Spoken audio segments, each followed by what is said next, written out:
is another New Black World Order TV Productions. Kujo. My brother Kujo L. What's happening, Mo? What's up, bitch? All right. Hey, man, let's get it in. What we talking about today? MALACHI, York, the missing black women, or they been missing. Yeah, I think people just caught up with it. The people just catching on to something. Yeah, I think that's. I thought I seen missing black people on milk cartons ever since I was a child. You did. Right. Okay, because right. We have been. Right. You know so what I'm saying? let's go in. You, sir, have always given MALACHI York the benefit of the doubt. Always. I'm talking about always. Always. Even when I used to say certain shit, you was like, nah, bro, I'm gonna hold my reservation. Da da da da da. I mean, it's been years now. Yeah. I'm talking about like years, because you know we go back way to the 90s. I was done with it. I was done with it long before any of the allegations, to be honest. Not done. You know, I still was open to it. Right. I was open to the information, but I wasn't necessarily consider myself an adherent. You know what I mean? I looked at it. Just with certain things were just too much for me after a while. You know, and like I said, like there was a time when you know, like in '92. And when I went to the service, I kind of got separated, you know, from a lot of the books. So he would always say, like, read Zachariah Sessions, read, and I used to read Zachariah Sessions. And then when I read Zachariah Sessions, I read Zachariah Sessions' critics as well. So, you know, that kind of been, but I normally still tried to reserve a little respect for what Doc was doing, because I thought that it was all for the better in the end. You know, even if it's a made up story, I felt like it was a better, because people like stories. Yeah, they love them. They love them. I mean, we all do. You know, right. We like stories. You know, that's the thing about the Bible. You know what I'm saying? That's the thing. That's why the Hebrews gravitate towards it, because it explains things. It explains why we're in this situation. That's something that we really want to do. We want to understand why we're in this situation. So to say that God cursed you, you know, it's a typical explanation for somebody. It makes sense. So, you know, we just trying to make sense of our situation, make sense of our plight. So I can understand that. So I kind of gave, you know, the whole York thing a little, you know, I let it go. I wasn't necessarily, you know, all looking for the books and shit, but, you know, I figured maybe, you know, he had something else working out. But with all this shit that I've been presented with here lately, man, it's ridiculous. So what you think now? What's your decision on it? I mean, my decision is pretty much, you know, it is what it is. You know what I'm saying? The man was he was getting money. And that's something I want to bring up too. You know, you see a lot of these white people. You see a lot of these white people with all these alt-right organizations and stuff, and we attack them, and we should. You know, but I think it's important to recognize that they have a money-making apparatus as well, and they're trying to make money too, and that shit sells with them. That same thing. And all we do in our ideology is juxtapose white standardization, or the delusion of the white standard. All we do is juxtapose it, and that's when you get your Nation of Islams and your all that other shit. What's different about how you see MALACHI York now in comparison to yesterday? Well, you know, luckily I grew up with a father, so I never had that, you know, my father type thing. I never, you know, called him pops or none of that shit. You know what I'm saying? I always had my own father. So okay. I'm glad of that. You know what I'm saying? That kind of helped me deal. You know, I didn't have that patriarchal view of him. But man, he sure improved. You know what I'm saying? He sure improved. He sure improved. A sick dude. I mean, a sick dude. The stuff that's coming out now, yeah, like sick dude. You know, I don't have all those accusations were around ever since the anti-rebuttal cult book, right? Remember that? That's the thing. Like I remember with that. What his name, Sherrod? Yeah, but I read it. Well, Bilal Phillips. Bilal Phillips. I read first I read the rebuttal book. I forgot how I came across it, but I came across the rebuttal book. I read that first. That white book with the Kaaba. Yeah, with the Kaaba on it. It was it was a thick book. Yeah, probably about like 400, 500 pages. Answering all the questions. You know, but I remember reading that, and I was young. But I thought that the documents could be doctored. Even then, I was like, oh man, you could really print that. That was before we knew about Photoshop. Yeah, but you could print that shit up in, because we used to do fake insurance before Virginia got hip to it. Or to get in the club, make a fake ID, all that shit. Yeah, go to the goddamn DMV with the fake insurance, man. Remember Kinko's up there by Station Break? Get away with that shit. You don't have to pay that $500. So when I seen that, I was like, it look a little sketchy, but I wanted to believe it, because you know I was fucking with him. You know what I'm saying? I wanted to believe it. You know, so when I seen it. Then I remember I actually bought the Bilal Phillips book from Bridges back in the day at yeah, now, it's Bridges. up there now, but it used to be in Southside Plaza. Yeah, Aisha Mama. Yeah, exactly. You know, yeah, they Sunnis. Yep, I bought it there. And they was in Bilalian. They were Bilalian. Yep, and I read Bilal Phillips' book. And I mean, the book was concise. I mean, I had to give it to him. It was concise, and I was an adherent. Now looking at that book Bilal wrote, I feel him completely. I feel him completely. He was on point. And now I can see what Doc did when he, you know, broke off from Islam. It wasn't, you know, because it was kind of rough, you know, from the outside looking in, you know, because I remember when they got down here, what was the little group that came down here like back in '92? Salamian. Yeah, Salamian. Emmanuel. Ashir. Mubarak. Yeah. What's his name? They was on Hall Street, Amadou. 14th and Hall Street. Amadou. The woman, I Musa. forget her name. Yeah, the woman was brilliant. Yeah. I still give her, you know. And I remember when I first met them, you know, I came down there with all my Ansar books. You know, I'm ready to get it in, you know what I'm saying? Because I came across the Ansar books from, you know, cats I met when I worked at MTV and shit like that. Right. You know, but, you know, like, I mean, like, I always had that respect, that working respect, man, but it's just getting fucking ridiculous, you know? Yes. And, like, that's one of the groups that, like I said, I don't really want to shit on the board. The Golden Child? I don't want to shit on the boys. I'm not going to shit on the boys. I'm not going to shit on the Hebrews. And I wouldn't shit on the Nuwapu, you know what I'm saying, out of strength, just out of respect. But, man, come on, man. Shit is getting ridiculous. Yeah, it's just ridiculous. The sperm mixed with turmeric elixir, the Golden Child. Yeah, I mean, the shit is the hormone sexual. Yeah, it's ridiculous. Yeah, I mean, you know, the whole thing about the homosexual thing, the way we look at it in the world, like we just saw this, we ain't see it. You ain't see it, but I did. It just walked past. Dude just walked by, dressed like a chick. You know, but we like to believe that things like that just happen to occur when that's unnecessary. It's impossible. You know, we all are subject. You know, we all are subject to cause and effect. And to assume that someone just, you know, a man just wants to get fucked up his ass. There's a story behind that. Yeah, it's always a story behind it. You know what I'm saying? Some of them were molested.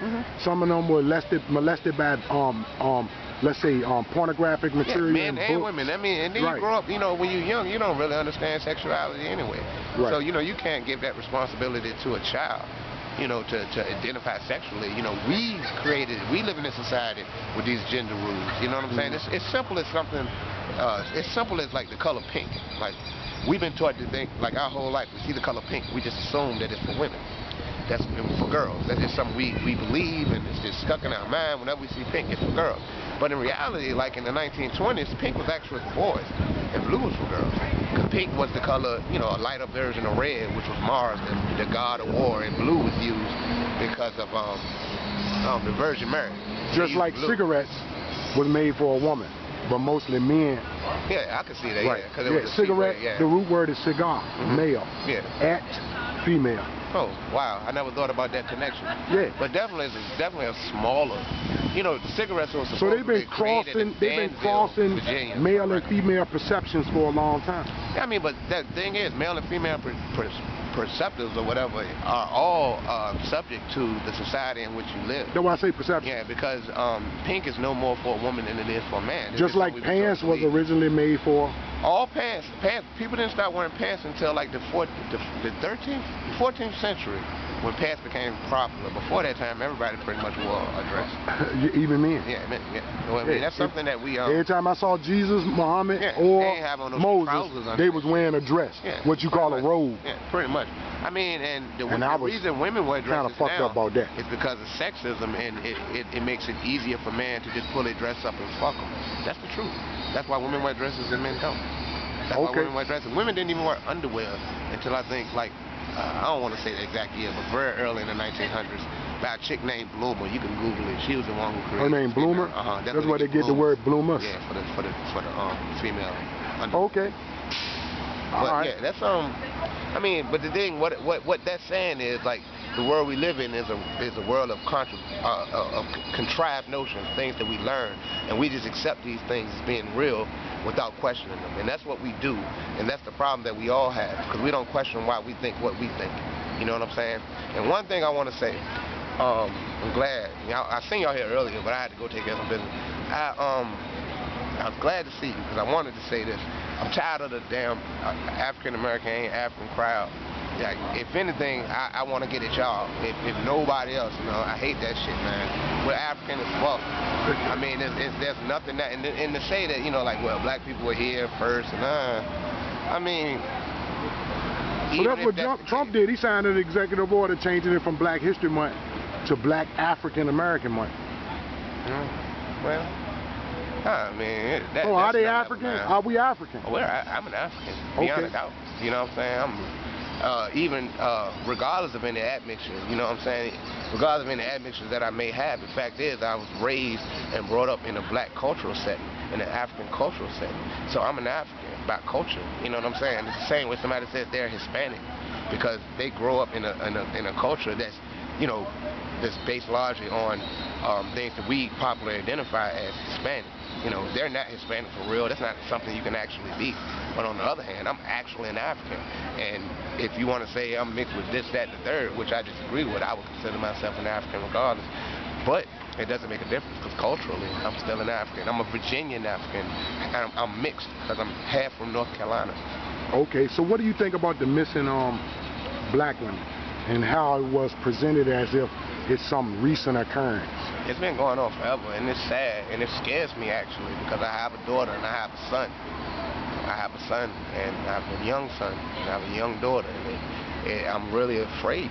You know, I really feel like I have to protect my children and protect my people's children, because it's real, man. These people, the thing about white people, you know, and I don't believe in the whole devil thing, and I hope somebody want to come at me for that, but I do recognize that their ideology is extremely tainted and counterproductive to human beings. I really do recognize that, because it forbids them from recognizing my humanity and the humanity in my people.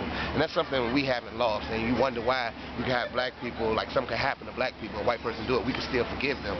And it's that we hate that. But in reality, it shows our humanity, because we're still human. We still can be like, okay, but don't fuck with us, but it happened. We can't change it. We still deal in humanity.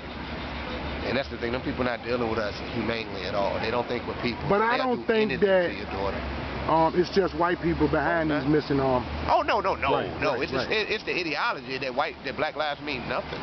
Okay. It's what's behind it. It's not, I mean, you can be black and be inherent. Most black people are adherents to white standardization. Okay. Beyond a doubt. I mean, across the board, most black people adhere to the same tenets of white standardization. The delusion, I like to say, of white standardization, we adhere to it. You know, most of us do. You know, by the way we dress, by the way we talk, by the way we even use the word nigger. You know, when we're not using it colloquially amongst each other. When we say somebody's stupid because they're a nigger, or when we misuse the word ignorant, and when we mean indignant, but we say ignorant. Like that ignorant motherfucker, or ignorant this, ignorant that. He ain't no nigger because nigger mean ignorant. You know, no, nigger don't mean ignorant. Nigger mean black. That's all it means. That's it. Okay. It's nothing else. That's it. All right. So, what do you think about because it made me think about when I was talking about how they presented those missing girls. It really was misinformation, because a lot of people was under the impression that this happened within the last 30 days. Yeah, this shit is right. Real. But when you did the research on some of the girls that was listed, this spanned out over a large period of time. You know what's wild about that? We think about, like, you think about Africa, and you think about, you know, during the slave trade and people getting kidnapped and stuff, and they would just, if there were areas where it was just so sparingly that it was just like we see it now, with these little girls missing, little boys missing, what's going on? Like, don't nobody know. Until you catch on. Until you catch on. And so people are just caught on. But I wanted to speak to how it's so easy to get people to run with misinformation. You know, such as that situation, such as the Willie Lynch letters, etc., etc. Yeah, Willie Lynch letter. The Willie Lynch letter, we talk about that. The concept. I like that shirt. You need to put that on there. Oh yeah. I'm from the South, nigga. The leaders of the New South. Right. You know, you can go on Richmond. Facebook. Richmond, and get them joints, you know what I'm saying, from the leaders of New South. They got a Facebook page. Oh, that's where you got it from? Yeah, Omari. Richmond? You know Omari.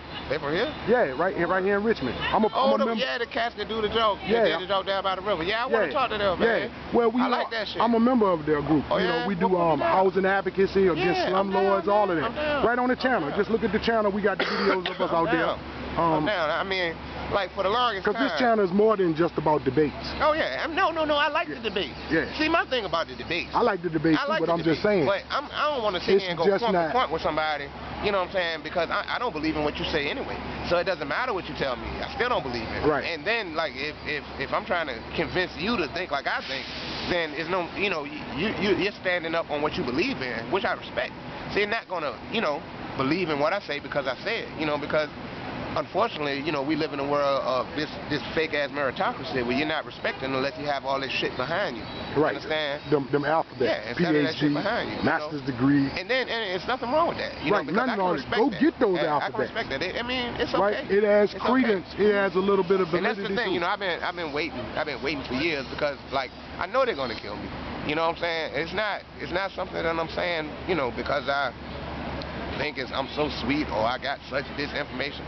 This shit I talk about is very obvious. It's very obvious. And if you want to sit down and, you know, like anyone, any type of discourse, you know what I'm saying, we can do it, shout. Okay. Anytime, like any man debate, please. For real, man, I don't mean no harm. I don't mean no harm at all, bro. I don't mean no harm. But this shit ain't new. You know what I'm saying? None of this shit new. That Mexican shit ain't new. Right. The whole alien shit, that shit ain't new. Ain't none of that shit new. Motherfuckers been doing this shit for 20 some odd years at least. More than that, man. I remember reading Muhammad Speaks before that was the final call. I remember reading that. Right, that's the original newspaper of the nation. I remember reading that in the 80s and in the very early 80s. I used to sell those papers. When I lived on, yeah, I remember. Yeah. When I lived over Essex Village when they first built it. It was like 82. Yeah, 81, 82. I remember that. And you know, they were talking about how white men were more close to animals, more close to a gorilla than a black man, and I thought it was a ridiculous thing. You know, there's a lot of junk science. There's a lot of junk I science. mean, but there's a certain amount of esteem that we as black people lost. And if my brother have to look at white people like they not shit in order for him to feel better about himself, so be it. But that being said, you gotta grow from that point. And produce some real self-esteem. Yeah, it's not, you know, you not being like they say you are doesn't validate you as a person. You know what I'm saying? We don't need them for any type of validation. And another thing, I don't like the melanated thing. I don't like that. I don't like it. Okay. It sounds like color. You know what I'm saying? Because it's still coming from the standpoint of you being something else. And I'm melanated. I'm not this. Instead, they should call themselves non-melanated. But they don't. Yeah, so I'm not going to call myself melanated to make them feel better, to make them the other. No, I just recognize myself. Right, because we the 18. Yeah, no doubt. I mean, we honestly descend from a much larger group of people. And to be quite honest, Europeans are merely a variance of our ancestors just like we are. Right. That's it. You know what I mean? They don't come from us. I know people like to say that. They don't come from us. They come from our uncles. You know what I'm saying? Like, my uncle had a child. I can't say that child came from me. Well, I'll be a monkey's uncle. Yeah. I'm an ape. Very proud ape. A Richmond ape. You know what I'm saying? I'm a human being. I'm very proud of that. Okay. Very proud of that. Okay. You know somebody gonna get at you. I hope somebody get at me. They don't want it, man. For real, I've been doing this shit. I'm 40. I'll be 41 in April. Okay. Man, I was doing this shit, man, when it was extremely unpopular. Right. Right. When, you know, people try to make fun of me, and luckily I'm still a regular nigga, you know what I'm saying, so I can still deal and get along, and, you know what I'm saying, like, motherfuckers know me, my family, you know what I'm saying, Bubba J, I don't hide nothing from nobody, yeah, right. I mean, I walk around Richmond like it ain't nothing, child, you know what I'm saying, because I didn't earn mine. What's up, Todd? What you doing, Square? Goddamn, Steelers fan.